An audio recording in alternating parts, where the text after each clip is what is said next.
Hello and welcome to this week's edition of Newsgram. Today, we're going to talk about crime and punishment. When a crime is committed in this country, we want justice. We want it swift, and we want to make sure it doesn't happen again. We have a system of laws that are there to make sure the proper punishment is rendered in accordance with the law. We've created penalties for criminal conduct, and we seek to rehabilitate those criminals through incarceration. How often do you think about what happens beyond that?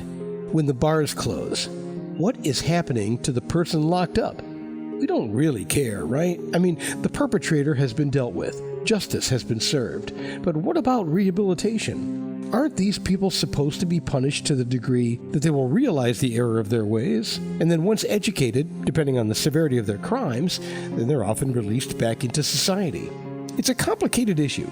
I came across a book written by Ron Wilson. It focuses on the system of justice in Australia, and it's titled Joseph Akeroyd, Rediscovering a Prison Reformer.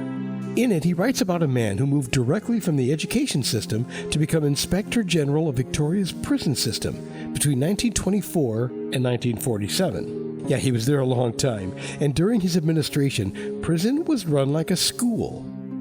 What happened in the way that prison education was managed in Victoria at that time was so different from other jurisdictions in Australia, but also quite different from other jurisdictions in the world. And each prison was, in actual fact, a registered school. It was funded by the Education Department. It was staffed by the same teachers delivering the same curriculum and programs as what was happening in the much broader community.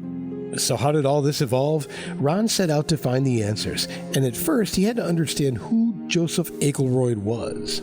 He was a man who came into his role with the strong commitment to saying, as an educator, using the principles in terms of education principles and the principles of teaching, this is the way that prisons should be managed. They should be managed on the principles of education and the principles of teaching.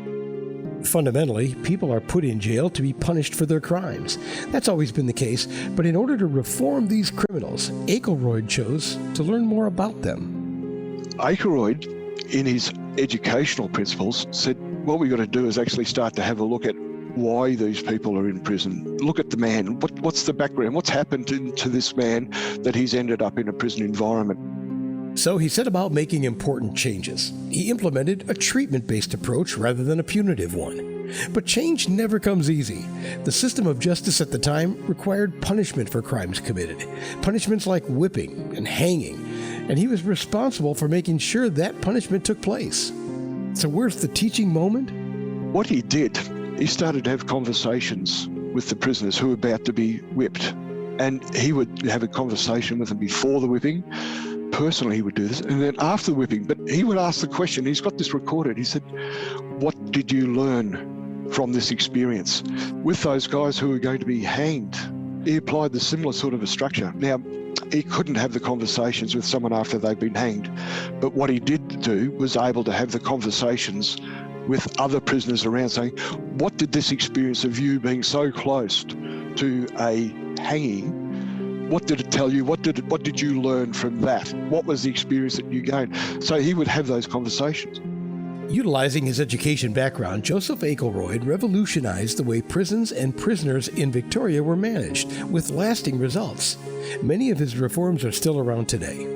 I found this book interesting because it not only talks about Akeroyd's educational approach, but it does so by reflecting on stories of modern-day interactions between teachers and prisoner students.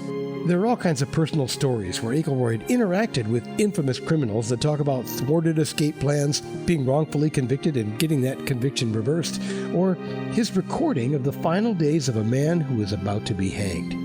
This book will get you thinking about crime and criminality for sure. And I remember back in college, I was once assigned the task of writing a paper on how crime was necessary and important to society.